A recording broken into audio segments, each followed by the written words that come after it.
Du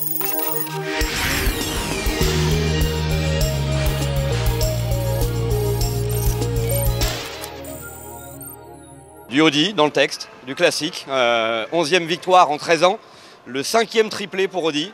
Audi qui avait été la première marque à imposer un moteur essence à injection directe, puis la première marque à imposer un diesel, et maintenant une motorisation hybride, une vraie démonstration, rien à dire, avec un petit supplément d'âme, une certaine classe, puisque le patron de l'écurie, le docteur Ulrich, alors que ces 3 Audi partaient vers un triplé, n'a absolument pas passé de consigne à ses pilotes.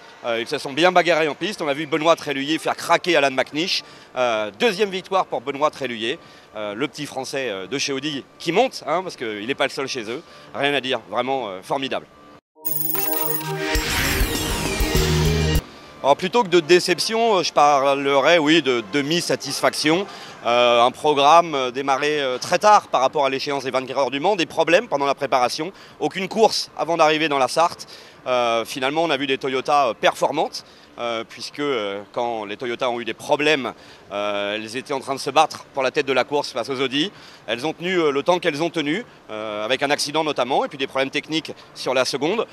C'est plutôt prometteur, il risque de donner du fil à retordre à Audi dans les prochaines courses du championnat du monde.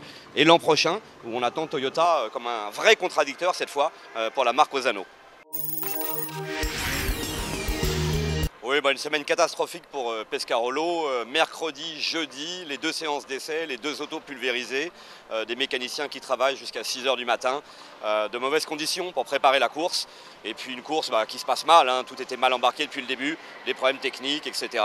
Le problème aussi pour Pescarolo, c'est que quand les Pescarolo passent en piste, on voit le public les saluer comme ils saluent peu d'autos.